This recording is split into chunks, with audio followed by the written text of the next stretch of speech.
Distance Nerding. Hey, that was weird. Yes, hi, ladies and gentlemen. How's everybody doing? It's Taco Tuesday. You know what that means. You are now experiencing Distance Nerding.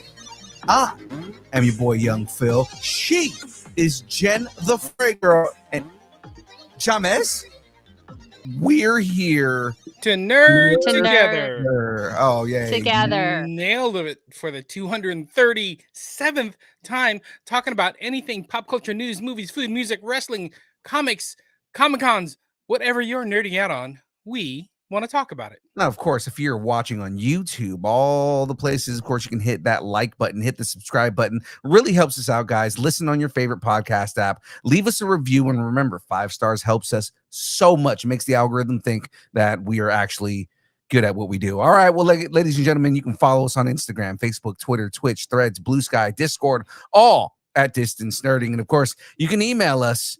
Only if that email place that you're emailing, the email of choice that you are going to email is distancenerding@aol.com. You are now watching The Download.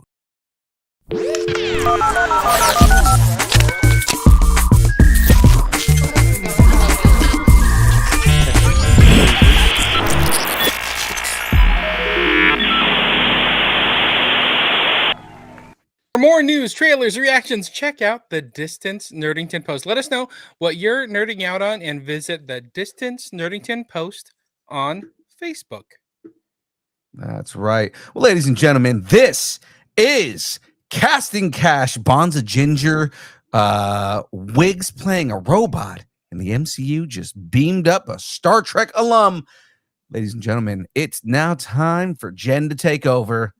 Scott Rose Marsh reportedly auditioned for 007, sparking buzz that MI6 might be embracing ginger espionage, if you know what I'm saying. If true, it's a bold break from tradition and a win for redhead representation in shaken, not stirred circles. I'm not totally against a ginger James Bond. At the same time, I don't know how I would feel about it until after we see it. You know what I mean? He looks pretty buff, though. I mean, for a ginger, right? I mean, he looks pretty buff for a ginger. Well, I mean, you know, there's him. Who are some other gingers that have made it on the big screen? I don't know. Do you guys know any other gingers? Oh, Domhnall Gleeson. Domhnall Gleeson. Carrot Top. Okay, Carrot Top. Also, yeah. You know, the guy from Happy Days, whatever his name was. Was he really a ginger? I think so. I don't know. Richie Cunningham? Cunningham? Ron Howard? Ron Howard's a ginger. He was? Ron Howard's a ginger? No, his friend. Oh. Not Potsy, but the other one. There's him. Oh, Potsy. But Potsy was the redhead. No, Potsy's not the redhead. I think his name was like What happened? What happened to his brother Chuck? Oh, he went to war and then he never came back and we don't talk about it. So thanks for bringing it down. It's now became the Unhappy Days. Apparently he's done a lot of stuff in England. That's what I'm seeing here. Arthur and Merlin, Knights of Camelot, You, Me, and the X, The Paper Trail of the Heart, This Is Love, Craze, Code of Silence, Wolves of War. Okay, so Domo Arigato, Mrs. Roboto. Oh. Kristen Wiig joins the Masters of the Universe reboot as Roboto, the mechanical warrior with a heart of silicon. It's weird, it's wild, and it might just be genius, because who better to voice existential dread than the queen of awkward comedy? I love Kristen Wiig. She can do anything. I do too. I did not think that it was Weird Barbie at all. Never once. I never get them mixed up. Not Kristen and Kate. Not this girl. Would never do that. Have you seen Palm Royale? It's on Apple TV Plus. Apple TV. It's on my list. I really want to see it. Is it good? It's super good, and she's funny, emotional, and dramatic. I really like her. She has a lot of range.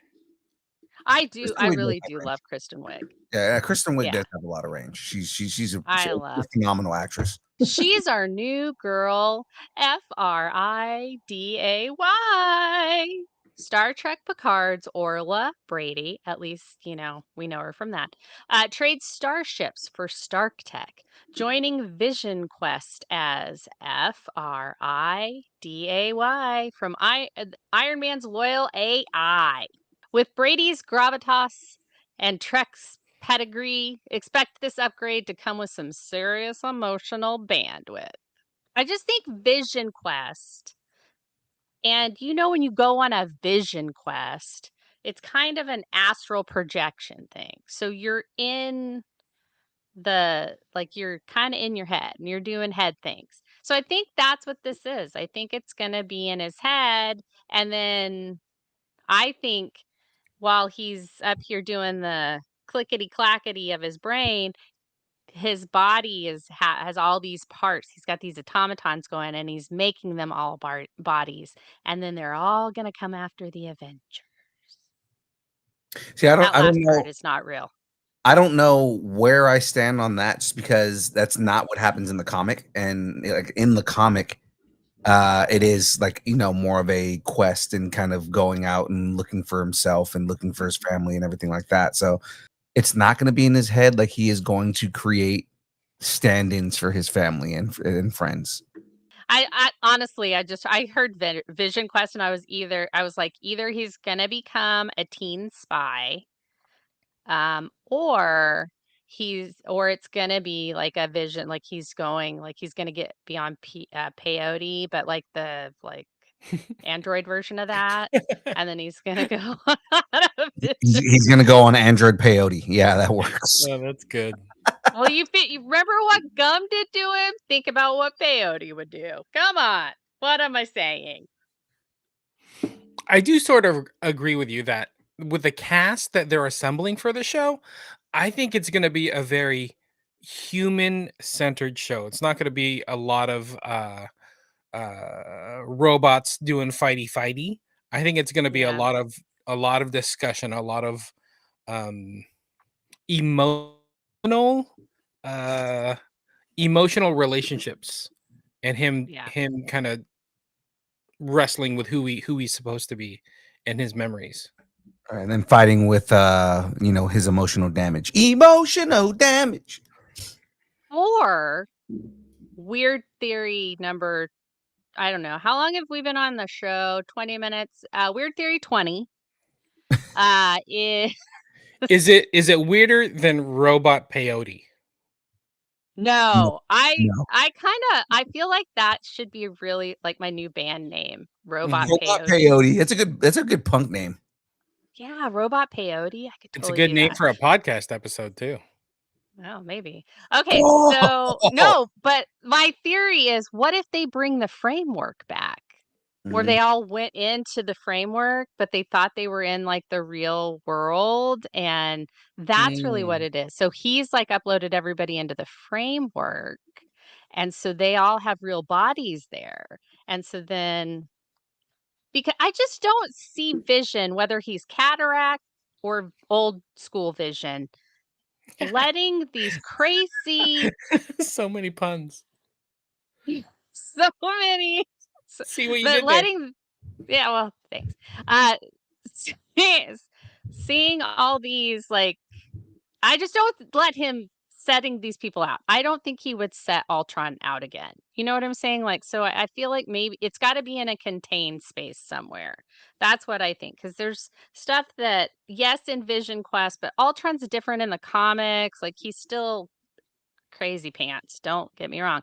But I feel like they're going to have to do something with it. And I would love the framework to come back, because then maybe we'll get Madame Hydra for real. And I loved her. Anyway, so now that I've totally taken us off topic, if any of them show up rocking distance nerding merch, we'll know the multiverse is finally listening, because we got merch, people.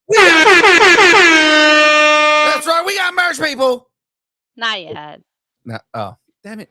You confuse me every time. You get me on this, Jen. You guys in your digital peyote. Never get it right. Robot peyote just destroying Robot everything. Peyote. Robot peyote strikes again. Now Well, on digital now and on DVD. well, zombies never say die. Paramount is looking to the undead, and World War Z 2 is officially being labeled a priority. David Ellison made it clear it's part of the company's top tier plans. Coincidentally, Brad Pitt and David Fincher are working together again right now on The Adventures of Cliff Booth, a spinoff from Once Upon a Time in Hollywood. Fun fact, World War Z held the title of Pitt's highest grossing film for years until F1 knocked that off the mantle this year. Looks like Paramount is taking a run again at the undead. You get it? Because the zombies run in that movie? I'm really glad that Paramount is helping out Brad Pitt because, I mean, his career hasn't really taken off during his entire life. So, Yeah. good thing they're bringing like a 20-year-old sequel back. Yeah. But honestly, I like that. I like this movie. So, let's see what happens with it. Do you think this is them? They're like, hey, oh crap, 28 years later is doing really well. Maybe we need a new zombie movie or an old Honestly, zombie movie. I think it is. And like, hey, let's use some existing IP. Let's see if Brad wants to come back. Let's make it happen. True. Half the marketing's done. Yeah, I see them doing that. Yep, absolutely. Speaking of original IP that is being brought back, welcome back to Raccoon City, the first official plot details for Zach Krager's highly anticipated Resident Evil movie are here, giving fans a glimpse into how the director behind Barbarian plans to tackle the legendary survivor horror franchise. I do have a jump horror opsis, no Mila Jovovich insight synopsis. We've got a synopsis again? Woo! Hey, wasn't even ready.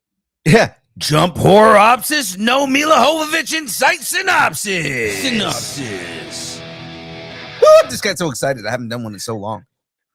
Brian, a laid-back Oregon courier, is sent on a late-night delivery to Raccoon City General Hospital. En route through a snowy mountain road, he accidentally hits a strange woman with his car. She survives, but something is very wrong. As he tries to help, Brian stumbles into a full-blown outbreak involving horrifying tentacle-based mutations and bioengineered monstrosities.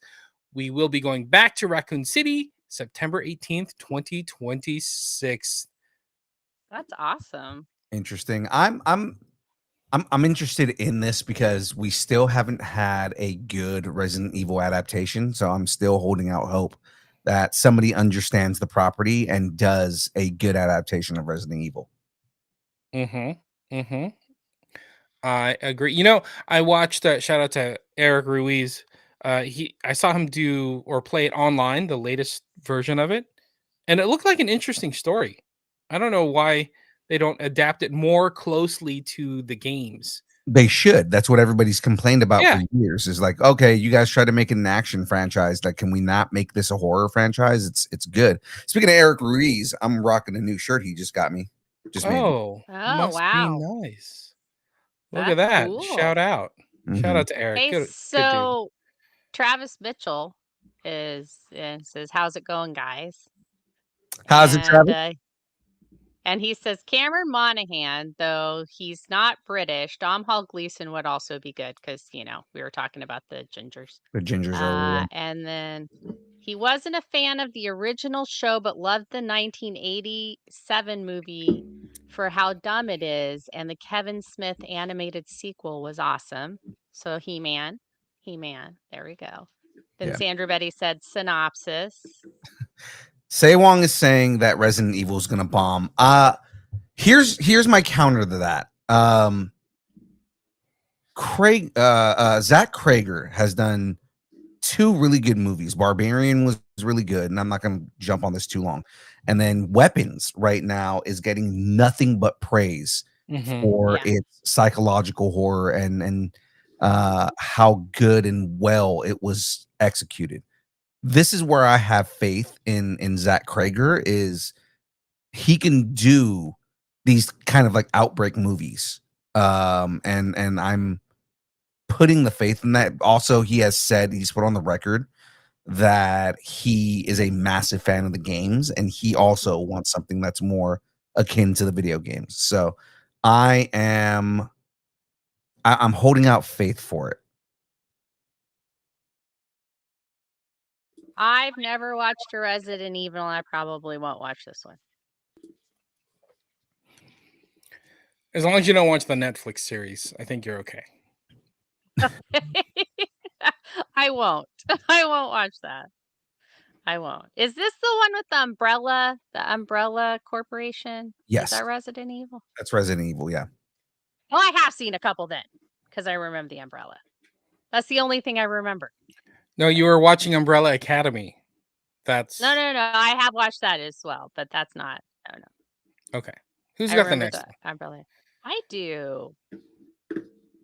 Is the ballerina John Wick's swan song? Lionsgate took a big hit at the box office, and John Wick fans might be partly to blame.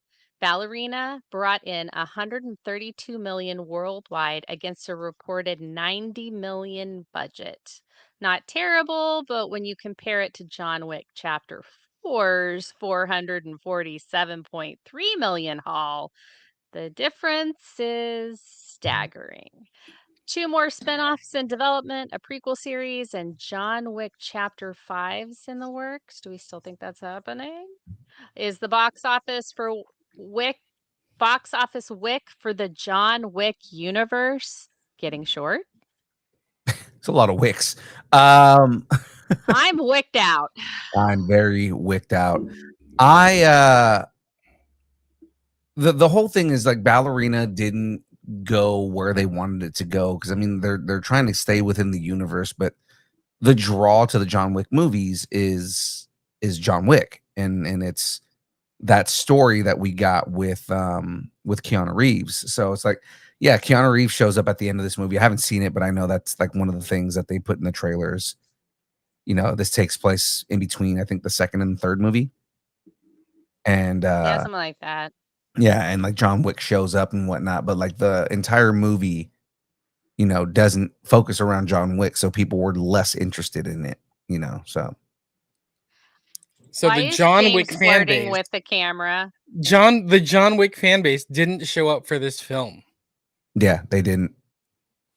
If only they threw Deadpool into it, then it would have blockbuster. I just, I'm sorry. If I want to see like something like that, I want to see John Wick. Yeah. I mean, I think that, and I also don't really remember a lot of stuff from like I don't remember seeing a lot of trailers for it. I don't remember any kind of advertising really going around for it. I don't even remember when it came out. So I honestly, I think they needed to do a different ad campaign than they did with the John Wick stuff, because the John Wick stuff sold itself. You just had Keanu go on different talk shows and talk about him being Keanu. Frey, I want you to guess when it came out. Don't look at anything, just guess. Like, give me an estimate when you thought it came out. March 15th. Close. Came out in June of this year. That was not close at all. Well, I was trying to be nice, but they put it behind Mission Impossible and Lilo and Stitch, and then it was John Wick, or the ballerina came out, and then all the hype that came back for Jurassic Park, Superman, Fantastic Four. It got lost. Got lost. It became the ketchup in the sandwich. Yeah, and who puts ketchup in a sandwich? Not in a regular sandwich. I do. You guys are heathens. Okay, let's move on. Whoa. What kind of sandwich do you put ketchup in? Like a burger. So we're saying burger is a sandwich? Yeah, burger is a sandwich. And a hot dog sandwich?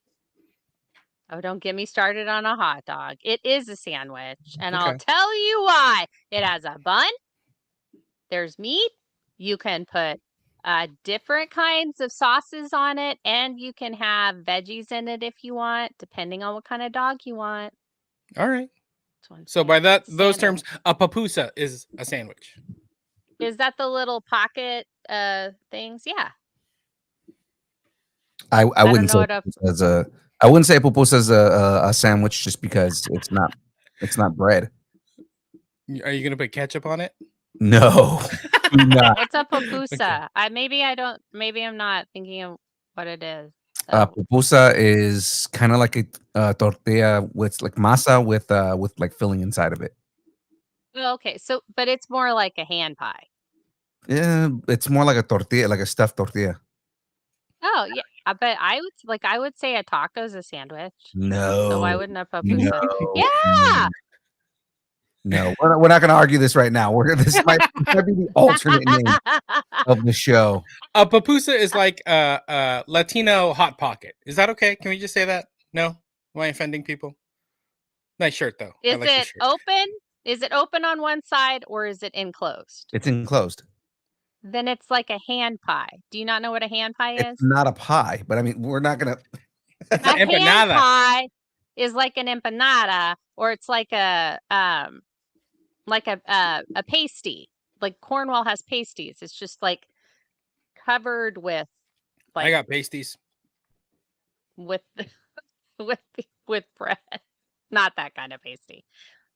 Yeah, a hand pie is a hot pocket. That's what Sandra Betty is saying. A hot pocket is a hand pie. It's the same thing. I can't believe I'm having to And she's educate Latina. you all. She's Latina. Maybe Filipino. But she's saying that hand pie is a hot pocket. Hot pocket's a hand pie. So is A technically a calzone. Yeah. Put some ketchup on it. It'll be delicious. Okay. All right, you guys That are has tomato ruining, sauce in it. you're ruining my mind right now. Let's move on to the next story. Jesus Christ. That's Jason Bourne. NBC Universal has acquired all rights, excluding publishing, to Robert Ludlum's Jason Bourne and Treadstone book series, locking them in for good. The deal was the result of a fierce bidding war. Universal had already brought us 5 Bourne films. These films have hauled in over $1.64 billion at the box office. Will Matt Damon come back to the franchise?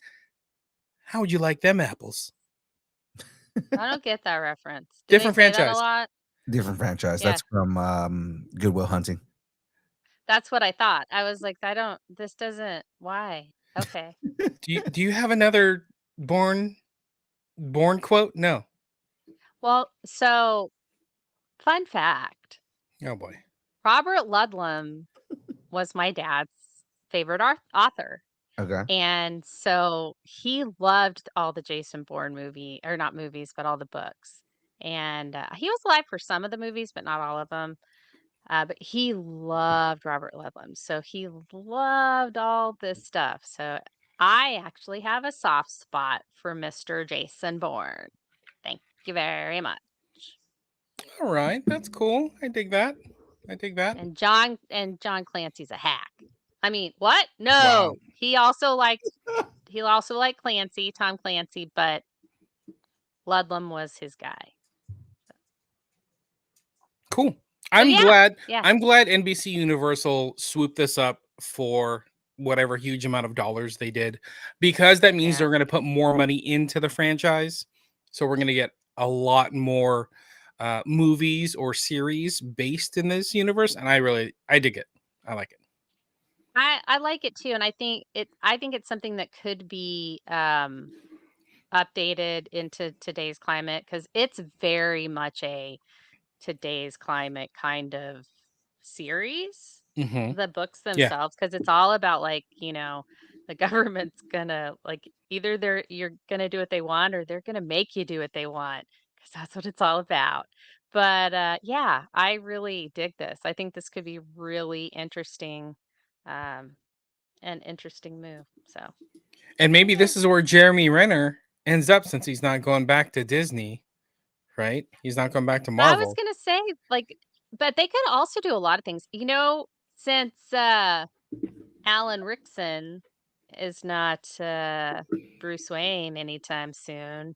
Why not make him Jason Bourne? I don't know. They're talking about there's some back end talking apparently. Quit talking out your back end. All right. Well, let's move on to the next story here. Let's just keep it moving. The Duffer Brothers are about to turn the streaming landscape upside down. Stranger Things creator Matt and Ross Duffer may be headed for a new chapter, and it might not be at Netflix. Ooh, wait a minute. Didn't I have a... Nope. Ta-dum. Yep. There, found it. There we go. But all right, the Duffer Brothers are deep in talks with Paramount Global, now under the leadership of David Ellison and his Skydance Media, for a game-changing overall deal that would span both streaming and theatrical projects. If the Paramount deal locks in, it could mean a whole new playground for the Duffer Brothers, one with a lot more room to play with theatrical releases, something they couldn't do under Netflix. The final season of Stranger Things, off with 4 episodes, start kicking off with 4 episodes on November 26th on Netflix. That's kind of a Cool. big deal, Duffer Brothers. Kind of is. Yeah. I feel like a lot of these companies have deal with FOMO a lot. Fear of missing out. Because like had somebody else done Stranger Things, the Netflix wouldn't have gotten it, and they would have gotten in on the ground floor. And it's like you just start seeing these directors and creators that are Mhm. making really, good deals, and then they make it big, and then suddenly they go to somewhere else, and they're paying way more for those same deals that the other company could have gotten. So it's like, I just think it's FOMO. Mhm. Also, I Mhm. learned that FOMO means fear of missing out, so I'm trying to use it more. So I just learned what FOMO is. I will capitulate that for you and agree. Okay. Yeah. So I did read that I think it was one of the heads of Netflix, or at least like getting talent that used to be over at Netflix, is now over at Paramount. So that's Mm. part of, they're the people that hired the Duffer Brothers are now over at Okay. Paramount. So Paramount was like, go get them. And Duffer's like, yeah, we're done with Stranger Things. We have a production company. We want to do our own stories. Right. Sure. Well, I mean, it's just like who was it that did the everything e- ev- everything everywhere all at once. I don't know why I struggle with that. It's a fantastic freaking movie, even though that's the movie we were watching when Gal died. I There's a lot of stuff going on. But yeah, so like who were they? Who was that? Who was it? Who did that movie? Who Michelle, directed, yeah. created that movie? Those guys? They were a pair too, right? Daniel,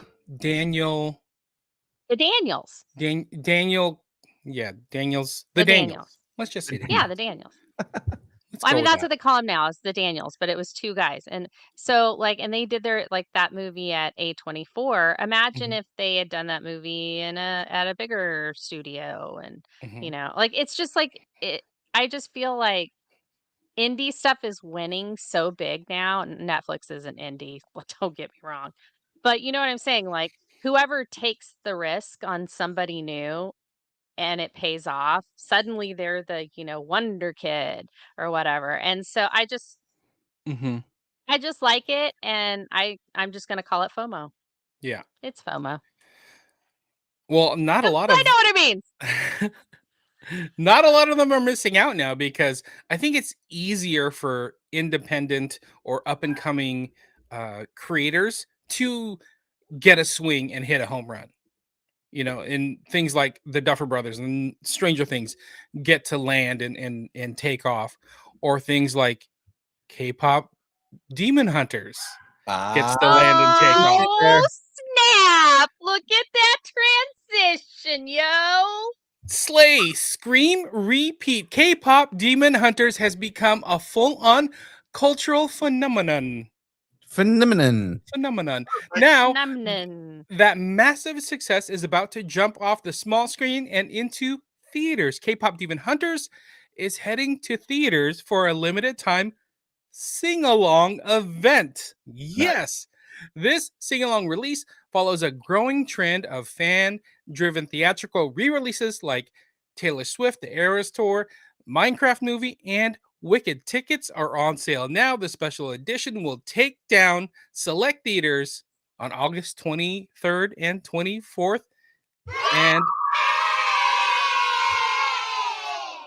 yes, my family already has tickets. Stacy, course did they you get do. tickets? No, this is the thing. I have to babysit my dog, but my family got tickets. So you're not gonna go see it. You get to you are gonna babysit the fur babies while I get to pay for they it. I get to watch the chickens, but my Hmm. family gets to go see it. Hmm. That's right. I keep forgetting James has chickens now. And honestly, if you oh. haven't seen this movie yet, you need to watch this movie. I know there's a lot of hype and oh my god, it's K-pop and blah blah blah. It's for little kids. It's still good music. You know, it's still I fun. It's still a good listened story. to Golden. I listened to Golden and it was pretty good. That song it slapped. Okay. The song Go slapped. watch the movie. Bangers. Every song is bangers. You Banger know, after I banger. cannot do that transition because that's not nice. I'm just gonna try to transition that right into like Buffy. something Buffy banger. Oh wow. Okay, I see Right. the problem. Yeah, that was- you get where I'm going with that. Yep. Something Yep. about banging vamps. I don't know. Anyway, the Hellmouth is stirring again. New set photos from Buffy the Vampire Slayer New Sunnydale appear to confirm a major plot rumor. A vampire army frozen in time since 2003 is about to rise during a town-wide event dubbed Vampire Weekend. We pick up years after Buffy's last stand. Sunnydale's rebuilt but divided. Half the town leans to glassy tech and influencer culture, while the other half clings to old school grit and watcher traditions.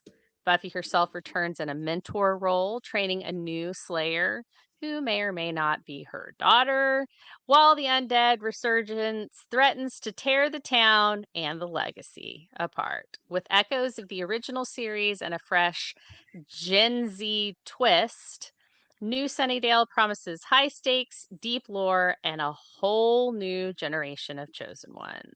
I don't know about y'all, but I'm ready for a couple of those quippy Slayer one-liners. Mm-hmm. I don't have one. I don't have one.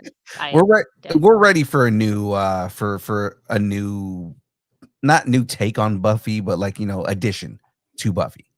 I think everybody's Right. ready for a new edition of Buffy. Well, so I really like when I was reading about it and it was like the town kind of split in half and I was like, oh well there was that crater in the town.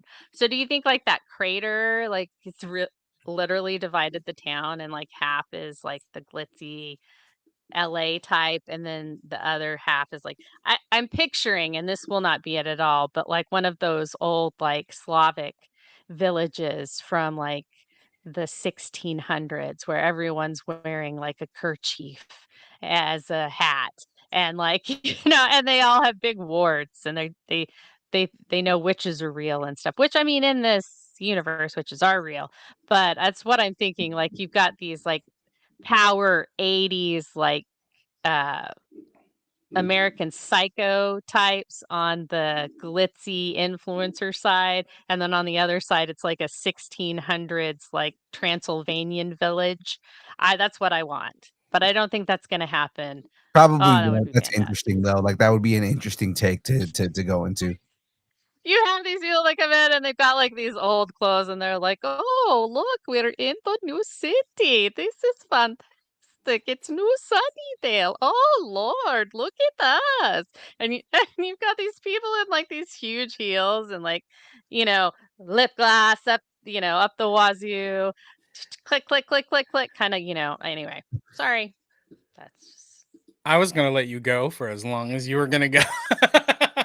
I'm telling you, robot peyote is the best. That's Robot what it peyote. is. I guess that's what we're smoking tonight is robot peyote. But seriously, I am very excited about this. The whole like there's a rumor that like Nova may be Buffy's daughter and I'm like, look, she's really only ever had sex with vampires and guys that dump her. Wow. So, unless it's Riley's, I don't think she's got any, No I baby just daddy don't drama. see that. Maybe Dawn's daughter and she's taking care of her niece. I That could have be it. seen I don't know. behind the scenes of her and Nova working out together. So it's like literally Buffy training the new Buffy. Yeah, Kind of fun. yeah. Kind of fun. I think I think it's really interesting. I hope the pilot gets picked up. I think it'll be fun. I think Yeah. it's time for the next chosen one. Mhm. So, A well-known IP like this, of course. mhm. Just a matter of who. That's very Especially with all the female hype behind centric. it. Mm-hmm. Well, and female centric powered. And if we're gonna have Buffy mentor her, she's gonna be that sassy, kick assy girl that you know and love. So I Yeah. like it. Make it so. Make it so. Make it so, number one, or maybe make it two. Paramount and Skydance Media are making Star Trek a major part of their post-merger film strategy with two Star Trek movies currently in development, each taking their franchise in a different direction. One project directed by Toby Haynes will introduce brand new characters offering a completely fresh crew and story. The other project, written by Stephen Yaki, will center on the team of Kirk, Spock, and the Enterprise. The only certainty is that Star Trek is now a high priority for Paramount moving forward. So what this doesn't say is that also that second movie you mentioned that's being written by Steve Yoki is also going to be in the Kelvin universe. So this is they're talking about bringing back the cast from the J.J. Abrams movies. So like Chris Pine and Right, all of them. Simon So Pegg and all that. Yeah. I love that. I want Mhm. that. Simon Pegg should be Scotty for the rest of his natural and unnatural life. Mm-hmm. I love all of the people who were cast in those films, like all the casts, minus of course, rest in peace. What's his name? Guy who You're plays talking about the guy that played Chekhov? Chekhov, something Yelton, I think his name was. Anton? Anton Yelton. Obviously, we can't bring back Anton Yelton; he passed away. But the rest of the crew, I loved everybody else. That was, I mean, I loved all of them. Again, rest in peace, Anton Yelton. But I want to see more from them. I loved that take on the Kelvin universe. Yeah, Hey. I like it. I like it. I think this is gonna be fun. Star Trek is something that needs to be done right, and hopefully they're in the right hands now. Mm-hmm. Hey, maybe they'll find a way to bring in Walter Koenig into the mix, the original Chekhov, because we'll be meeting him in a couple months down at Fandom Con. In November, yeah, Yeah. it's gonna be exciting. Frey, it's time. Need to look at plane tickets, or maybe Starfleet. I don't know. Tickets. I don't know. Do they have tickets? They don't even have money. Okay, next one. My bad. All right, well, let's do this. The boys are back. Well, almost. Not just yet. They're on their way back, guys. The boys are gearing up for its final season, but Amazon Prime is already setting the stage for what's next, a prequel series titled Vought Rising. The show is set to reveal the shadowy history of Vought International and how it cemented its grip on the world of S. The first images from Vought Rising reveal I'm sorry. That was super. I'm sorry. I don't know what happened I to was that like, word. what am I using? Shit. What are we doing here? What It's supers? world of supers. Sorry. Ron Burgundy? I was just gonna say, you know, I read whatever's on the script. Also, I mean, even if I were to like throw a word out there, it's like, I don't know what word I'm throwing there. The first images from Vought Rising reveal the return of Jensen Ackles as Soldier Boy, but we're seeing him in his prime as the face of America in the 1950s. James is amazing. Yep, I agree. No, this is not scripted. The show's not scripted at all. The series doesn't have an official release date yet, but it's currently in production. Until then, fans can look forward to Gen V season 2 arriving next month. I didn't know that was coming next month. And the final season of The Boys in 2026. It's all coming back. It's all coming back. I didn't realize Gen V because they haven't really like promoted it, so I didn't know Gen V was coming out next month. I'm excited for that. Gen V season 1 was great. They had a Prime teaser on it. Yeah, I saw it a couple months ago. But I mean, like, But yeah, usually a month before the show comes out, they're usually going hard on promotion. Yeah, I've noticed this year that they have I haven't really noticed that much. Peacemaker is really the only thing. Maybe that's because I've been in the DC sphere a lot lately, and so I know that. But like I forgot Eyes of Wakanda was coming out until it came out, and then Right. I wound up And it was watching it. amazing. That show is so good. Yeah, it's really good. So that's what I'm saying. It's like I haven't really seen a lot of stuff. I guess there's a Fallout teaser that came out today. I have yet to see it, but so season 2 of Fallout's coming, and so that's so like there's all this stuff, but I hadn't really seen anything about it. And now suddenly it's here, and that's a really cool picture of Jensen Ackles as Soldier Boy with an actual mask on. Have you seen the full picture of it, like what the trench coat and everything look like? No, Yeah, it's pretty cool. Pretty funny. Okay. Well, it's gonna be him and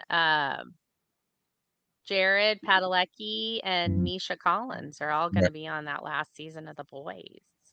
My boys are coming back for The Boys. I'm so excited. Are they from Supernatural? I think Eric Kripke was in that. Yeah, he did something. I don't know how he's connected. Yeah, all three of them are coming back. So like basically the main cast from Supernatural are gonna be in it.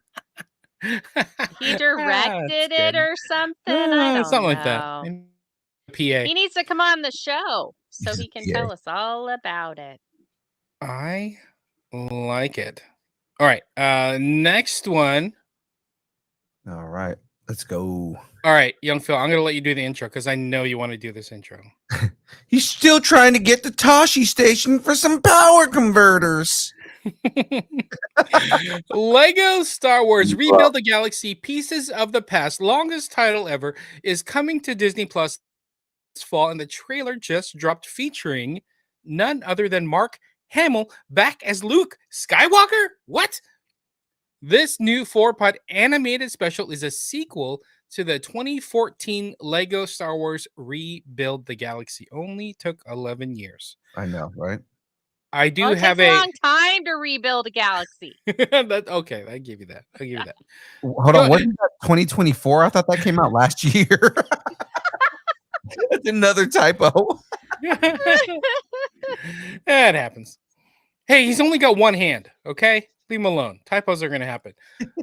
I do have will Luke be missing a Lego Hanopsis? I'm sure Grievous has a spare synopsis. Will Luke be missing a Lego Hanopsis? I'm sure Grievous has a spare synopsis. A new threat rises in the galaxy, and Sig Gribbling and Darth Dev must combine their powers of force building and Sith breaking to stop it. Alongside Jedi Bob, Yessi Scala, and Servo. They will journey into the deepest corners of Lego Star Wars lore, uncovering pieces of the galaxy that have come before. Lego Star Wars Rebuild the Galaxy, Pieces of the Past arrives at Tashi Station and Disney Plus September 19th, 2025. I smell a Tater Bob costume. Jedi Bob. Have you seen? It's funny how like the character in the first movie was like the most serious character out of all of them, but they gave him the name Jedi Bob. Well, they can't all be winners.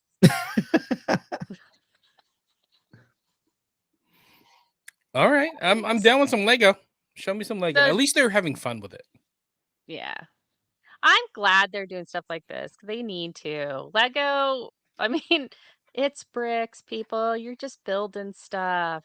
So make it cool. And Just in a weird build way, this is stuff. like Star Wars's Elseworlds kind of thing, Yes. And I kind of dig it. It is. Yeah. I dig it. It's where Star Wars can be cheeky. It really Exactly. is. Yeah. Exactly.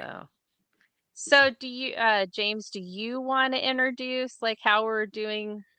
Because we've paired some stuff and it was your brainchild. I do, but I know Phil wants to do it better than me because as soon as I say it, he's going to be like, I'm going to do this better than him. So, Phil, in brightest day, in blackest night, a new animated series is in my sight. It was actually really good. No, you do it. You do it. In brightest day, in blackest night, a new animated series is in my sight. Okay. No, wait, I want to do it now. Okay, go. Can I do it now? Go. Right. You got it. In brightest day, in blackest night, a new animated series is in my sight. Yours is like sultry. Yours is like Green Lantern After Dark or something. Green Lantern after. No, that I'm telling you, I'm a total Pink Lantern baby. Oh, you're a Star Sapphire? I'm a Star Sapphire. Yeah. No, I bring the vengeance. I bring it hard. Okay. My Adventures of Superman is getting a season 3 and a spinoff. My Adventures with Green Lantern will focus on Jessica Cruz, an Earth-based member of the Green Lantern Corps. But unlike her comic book incarnation, an adult hero who joined the ranks well after Hal Jordan, Jon Stewart, Guy Gardner, and Kyle Rayner, Jessica will be reimagined as a 14 to 15-year-old high school student. She won't be flying solo either. The same report suggests that Kyle Rayner will appear as a love interest for Jessica, though it's unclear whether this version of Kyle will wield a ring of his own. My Adventures with Green Lantern has no set release date in Sector 2814. So do you think Kyle's going to get fridged this time? Do you think they'll go that dark? Season 1? What does that mean? Fridged? With newfangled terms? Kyle's girlfriend in like, I want to say it was like what? His like 4th or 5th episode. Like the villain he was dealing with killed her and put her in his fridge to get him to fight him because Kyle wasn't going to do it. And so Gail Simone coined the term that's what they did with the girlfriends to get, that was a thing that happened with girlfriends to get the hero to get off his ass. So they were fridging people. So yeah. Interesting. Very. And Ron Mars is the one that wrote it. And Ron and Gail know each other. So I do like that Jessica is getting some shine. Get it? Some shine in this because I think it's nice to get like a more Green Lanterns, but like a different take on being a Green Lantern. Like overcoming your fear. They've done really well with the My Adventures with Superman. And And that's a little bit more reimagined, I would say. It's not your traditional Superman story. So I think reimagining um the green like Jessica being a Green Lantern and like how that's gonna work in in-house. But I mean, I'm betting this is gonna be an Elseworlds type thing anyway, but I like it. I think it's cool. Anytime you can have different Green Lanterns highlighted, I think is a good thing. What's Jessica's interesting pretty badass. What's So, interesting to me is like, okay, so we know we're getting Hal Jordan, John Stewart, Guy Gardner in live action.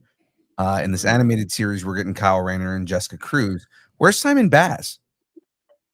Are we just skipping over Simon Baz with all Where's this? Yes. where's Chip? Yes, we are. We need Where's some rodent. Kilowog? We need some rodent representation. Where's Chip? Yeah. Where's Kilowog at? Where's Kilowog? Where Kilowog be, Yeah. y'all? Um, I think they've got plans. I like this. I like the idea of bringing in, you know, Jessica and Kyle. But yeah, I mean, where is Simon? Hmm. That's down the Hmm. road. I do like how they're using like what you just said, young Phil, Hal, John, Guy. They're older versions. Mm, Let's put them in this universe, but then let's feature Jessica, Kyle, like maybe younger versions in this other, universe, this animated universe type thing. mhm. And we still get this, kind of bigger Green Lantern, story. So I'm into it. Yeah. I mean, it's more of a presence. I like what they're doing with it. It's kind of neat. Um, and I think it'd bring more girls into like there aren't a lot of like girl Green Lanterns. And so making her a little bit younger, I think that's a really interesting. It's very clever. It's Yeah. clever. Good I'm entry just gonna point say it's clever. for like a new generation. Yeah. Yeah. Jessica's good. I mean, Jessica is a really good Green Lantern. She's very compelling, very interesting as a character. Eventually, hopefully, they would bring Jade in too, because Jade's another really good Green Lantern, female Green I Lantern character. I love my Jennifers and they love their green. All right, let's keep it going. Faster than a streaming bullet, James Gunn's Superman is flying faster than expected digitally. In a move he calls complicated but kind, Gunn revealed that the film's early digital release is about keeping the DCU timeline intact, with Peacemaker Season 2 arriving sooner than planned and directly referencing events from Superman. Gunn wanted fans to have access to the full story before the next chapter drops. It's a rare case of studio strategy meeting fan first storytelling, and it shows Gunn's commitment to emotional continuity as much as narrative cohesion. Superman is now available to watch digitally. So weird. So crazy. I Six know. weeks. Yeah. 6 weeks in theaters, and now it's available on digital. Yeah, we're still getting hate on TikTok about Superman. We just dropped the new TikTok today about how much money this movie made, and people are still complaining about like, oh yeah, well it didn't break even. Like, what do you mean it didn't break even? Do you guys not understand how math works? They broke even Yeah. like $300,000 ago. like they've made $300,000 more than what was expected. And now digital releases out, so that means it's going to make even more money because people are actually going to buy this. Like I don't get it. I don't get it. People, there's so much hate, and people just don't understand. Like, why can't you like both? Come, you guys have to like hate on one in order to prop up the other? Like, they're both good in their own perspectives. Like, whatever. I'm excited for this just because this gives us a chance to watch Superman one more time before, at least in your own home, to watch it at home before Friday when Peacemaker comes out, and you can get more context. Mhm. Yeah. Absolutely. I think it's really neat and I don't know, I think it breeds loyalty. It breeds loyalty to the fans because it's like they don't care, if they're making more money. And I want to say, I think it broke even first weekend, I want to say. But, Yeah. whatever. So I like it. I want to get it. I want it in my hands. I want it on Blu-ray. I want to get the Blu-ray, which will be out next month. But I want it. Yeah, I've stopped getting physical media, but I'm probably gonna get this one. Yeah, there are certain ones that I have to get. Yeah.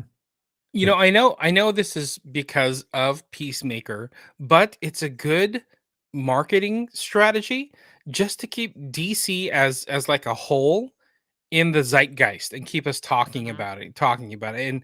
And if anything, it's emphasis that, hey, this new Peacemaker series is going to matter. You need to go Yeah. if you enjoyed Superman, go watch this. Right. Yeah. So, I'm into it. Yeah. That makes sense. Let's move on here. Speaking of peace, as Peacemaker season 2 kicks off, Gunn confirmed it's not the end of the road for John Cena's foul-mouthed antihero, calling the current arc the Tidy Whitey's trilogy from the Suicide Squad through Peacemaker season 2. Gunn teased a possible fourth chapter, hinting that Cena's Chris Smith will continue to play a key role in the evolving DCU. Season 2 directly follows Superman and sets the stage for future DCU chapters with appearances from Hawkgirl, Guy Gardner, and Maxwell Lord. Gunn promises a lot of surprises in the back half of the season, including a multiverse twist that forces Peacemaker to control or confront his past and rewrite his future. The DCU's most chaotic patriot might just be its emotional anchor. Peacemaker season 2 will drop justice all over HBO Max starting August 21st. So this Thursday. Yeah. Oh wow, yeah, Thursday. That's awesome. I finished season 1, totally caught up, ready for season 2. Yeah, and it's funny Ready. how like Jen was like, I don't want to watch this. I hate John Cena, and now she's like a total John Cena stan. I said I liked him after, what was it, Jackpot? I was like, okay, fine, I like him. But it took till like episode 3 before I was like, take the helmet off. Let me just punch you in the face, Peacemaker. Because I really did not, and I still do not appreciate his misogyny. But I like the show. I like Napoleon Dynamite as Vigilante. I think that he's funny too. So yeah. It's so Yeah. good.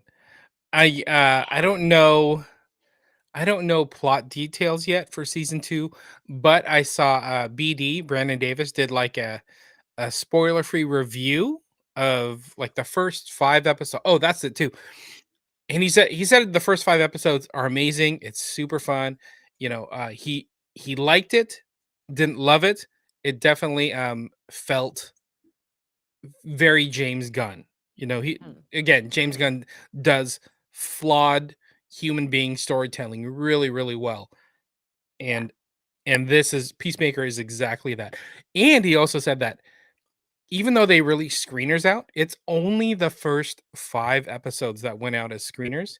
James Gunn said that the last 3, he's like, I'm keeping until they air. Oh, So he's like, I'm not gonna let wow. anybody get the last 3 episodes. Not even the publicists. I told them, no, you cannot have this. We're keeping it until it's released. So it Wow. makes me want to see it even more. And that means that something is going to There's happen. something's coming. Are we going to get Supergirl? You think we're going to get a Supergirl appearance? Or we might get a Lobo appearance. What if we get both? All right. That would be freaking awesome. And who do we thank for this? John Cena. Oh, wait. John Cena! Yeah, it took me a long time to really see him. Yeah. Really see him. Took me a long time. Took her a long time. All right, well, Jen, let's move into this last story. I'm Batman. Holy deja vu, Batman. We talked about this last week, and Mhm. it's still haunting us. The not an opsis synopsis. The not synopsis synopsis. Synopsis. A mild-mannered pharmacist escapes a prison bus, cross paths with Harley and Joker, and accidentally takes down Batman, earning street cred he never wanted. As Gotham wraps his soul. I guess they could wrap it in corruption. He tumbles from nobody to notorious in a city that rewards chaos. The script isn't greenlit, but James Gunn and Peter Safran are reportedly aware of it. And this is another Zach Krager thing, right? So this is like Zach Krager Yeah. wanting to do Yeah, this. it's his henchman thing. They actually put out this is his synopsis of it. Zach That's why Krager. it says DC fanfic question mark. Because it's not even in nobody asked him to do it. And he just did it. He's like, I just wrote it. And What did he it's say? that He said he was like he's like as soon as he thought about it, he was like obsessed with it. And he's like, I right, he have had to write it. this. Yeah. He really should have just watched Batman the Animated Series because I they did mean, that as an episode. maybe he did 20 years ago and he's like, oh, Yeah. this would be a cool idea. He's like, I gotta make a Just a treatment for squib. this. Yeah. I'm not opposed to it. I just thought it was funny. Yeah. Yeah. So. But Zach Krager, what a barbarian, weapons, Resident Evil, and then he writes this treatment, which is enough to get in the news, right? And saying that Yeah. James Gunn is aware of it, so who knows? Yeah, this is a dude who was a nerd growing up, and I'm all for it. Yeah, exactly. Yeah, there you go. Yeah. So that's the end of our DC news section here, the Daily Planet Dish. So ladies and gentlemen, let's serve up some Marvel news in the Daily Bugle Buzz. Wish I had a sound effect for this, but I don't. There you go. It's your cell phone going off. Matt's not hanging up the horns yet. It's not happening. After Charlie Cox casually called Daredevil Born Again Season 2 the final season, fans lit up social media with panic, memes, and more than a few angry blind jokes, as you would. But Vincent D'Onofrio stepped in to clarify the show isn't ending, at least not yet. He told fans there's a good chance for season 3, and Marvel TV exec Brad Winderbaum backed that up, saying the intention is to keep the series going. Cox later walked back his comment, admitting he was shocked to learn the show was continuing and emphasized there's still so much story left to tell. So, season 1 of Daredevil Born Again is streaming now on Disney+. Season 2 is in a makeshift dungeon in Hell's Kitchen. Or in the back of Punisher's van. Yeah. Definitely in the back. I should say that later because it's a good transition to yeah, I know, right? Well, I mean, that's the transition to the next one right now. Brand new day, same old smash. Set photos from Spider-Man Brand New Day just dropped, and fans are already dissecting every dent on the Punisher's armored minivan. I'm going to say it's a minivan. With the iconic skull blazing across the hood and Spider-Man perched on top, it's clear Frank Castle isn't just passing through, he's parking the plot. Meanwhile, rumors swirl that Mark Ruffalo's Hulk won't be the chill cardigan wearing Smash Hulk this time. Insiders tease a return to his savage persona, with Ruffalo reportedly playing a major role in the film's street level chaos. If true, Peter Parker must be facing down more than just vigilante justice. Spider-Man Brand New Day swings into theaters on July 31st, 2026. I am all for this because in the comics, when Peter tries to fight the Hulk, he always gets the crap kicked out of him. And it's like, he always breaks like multiple bones because Banner goes nuts. Hulk. Yeah. Right. And I love that they're going back to Savage Hulk. I think part of it is also because, everybody's been complaining about Ruffalo's Smart Hulk, the way they've been writing him in as a Smart Hulk. And then we get the Red Hulk for all the people that hated on Captain America. we got the Red Hulk in that, and he was a return to that savage form of the Hulk. And people, I think, kind of hate it or love it. People kind of realize, like, I miss this version of the character, and we've been waiting on this, so they're probably going back in, like, let's write, Rage Hulk back into this. And I guarantee you, there's going to be a point where Frank is going to be like, "What the hell is that giant thing?" And he's going to shoot it. He's going to unload rounds into the Hulk, and it's just going to bounce off, and he's just going to go and beat the crap out of Peter, because Peter's going to be the first thing he sees. Yep. Yes. And as we know, big green rage monsters don't really like insects. Yeah. And as we know, cool people drive minivans. So, yeah. Is that what this is, James? I'm gonna say it's a minivan. That's not. It's a van.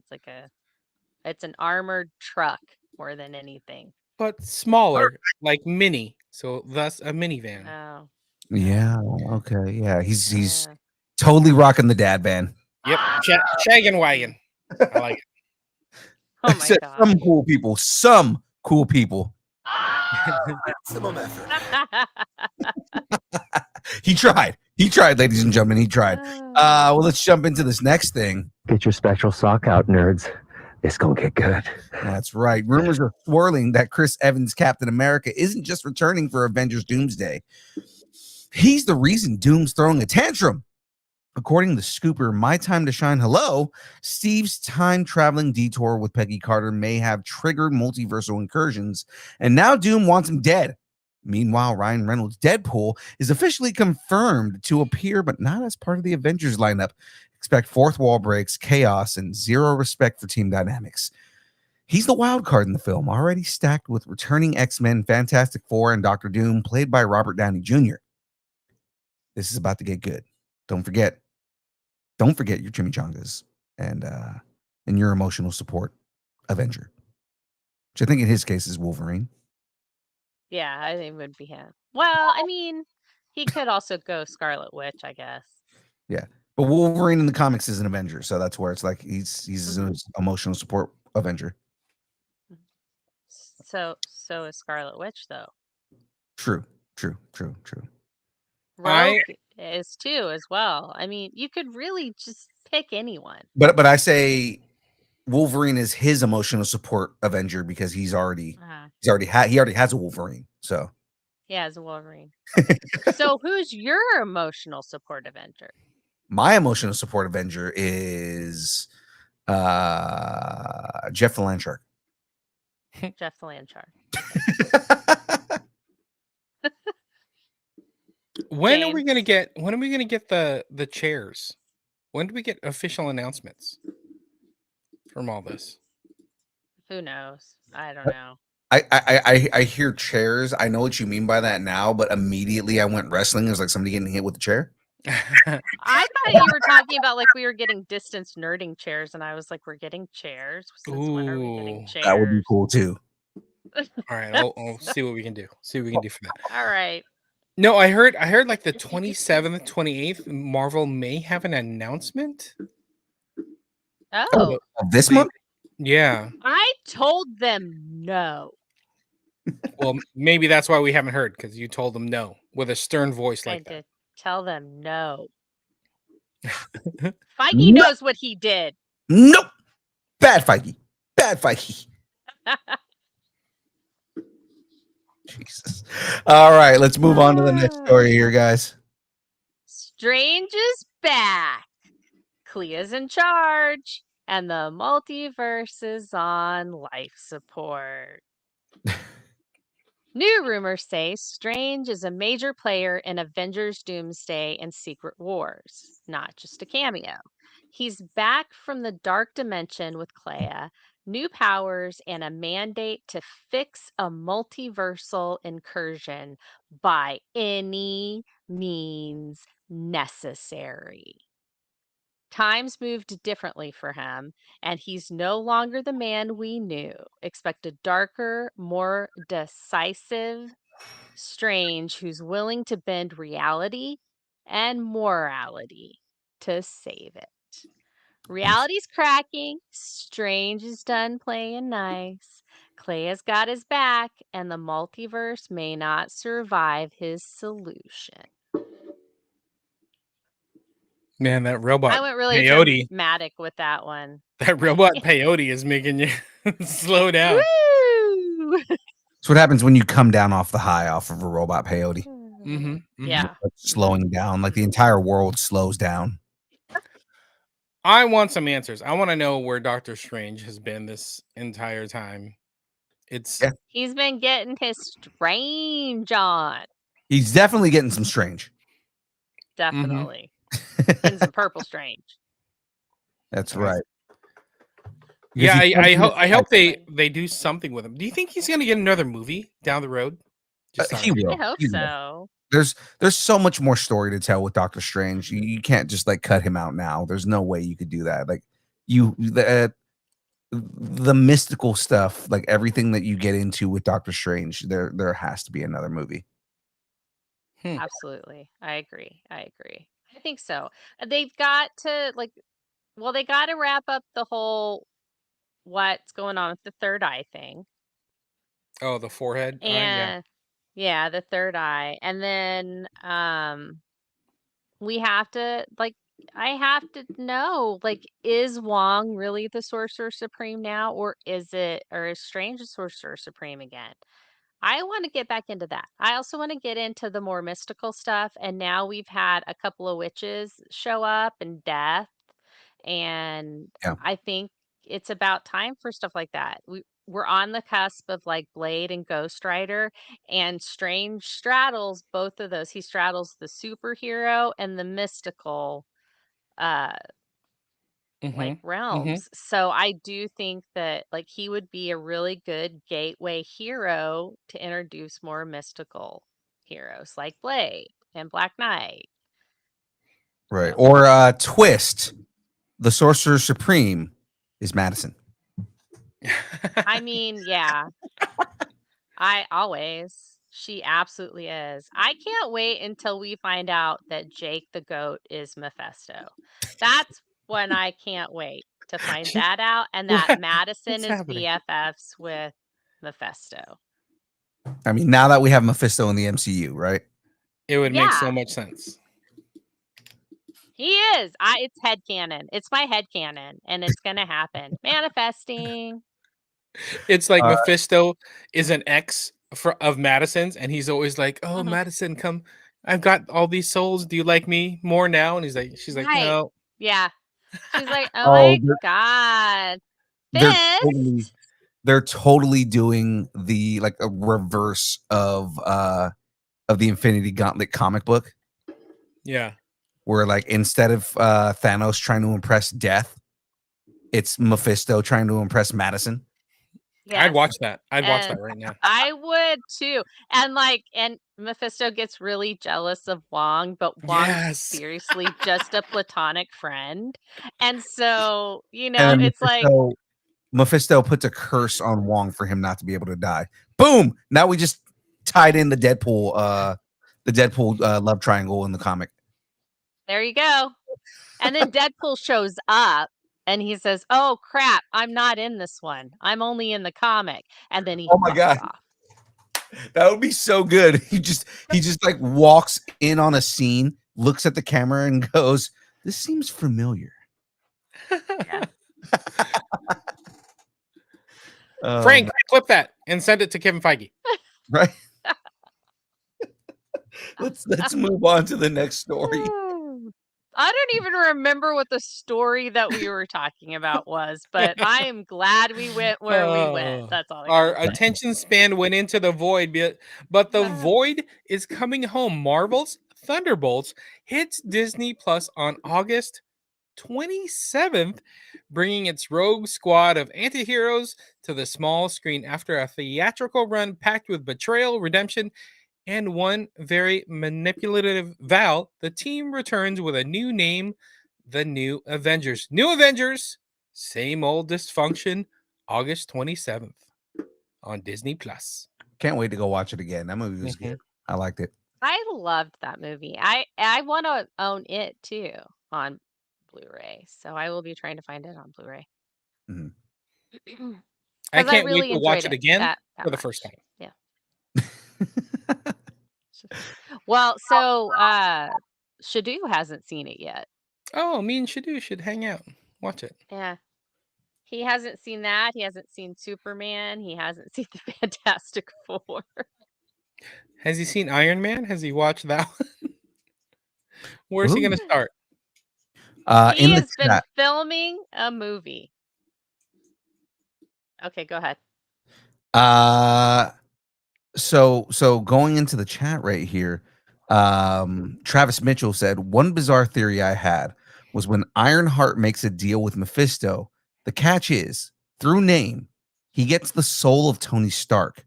Wouldn't happen, but would be a crazy direction. It's kind of cool, actually.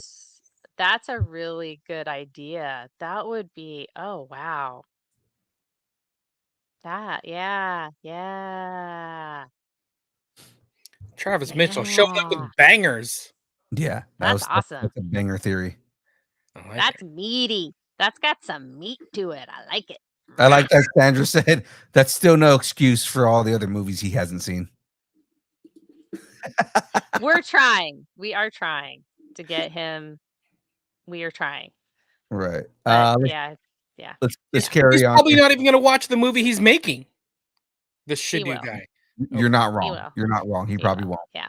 All right, sorry. Go ahead. Speaking of meaty and sinking your teeth into stuff, come Ooh. for the zombies, stay for the Valkyrie with a battle axe. Marvel Animations Marvel Zombies premieres September 24th on Disney Plus. And it's bringing a full-on TVMA rating with it. First Deadpool, and now this.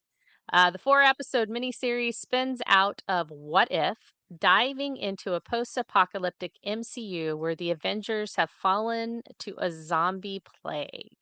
A new synopsis teases. This isn't America's assopsis, it's a TVMA gore fest synopsis. This isn't America's ass opsis. It's a TVMA Gorefest synopsis. After the Avengers are overtaken by a zombie plague, a desperate group of survivors discover the key to bringing an end to the superpowered undead, racing across a dystopian landscape and risking life and limb to save their world. And the cast just got even juicier. Paul Rudd, Wyatt Russell, and Tessa Thompson join the already stacked lineup. Director Brian Andrews calls it one story split into 4 parts. With blood, intensity, and surprises still under wraps, this isn't your average Halloween special. It's Marvel's darkest animated outing yet. Ooh, I love this. You know it's good when the live action actors are like, we're in on this. Yeah, totally. Yeah. You know, like, because especially Definitely. with like Marvel stuff where you've had to have a lot of actors who have come and you have like voice actors that are voice matching for a lot of the people that are doing this.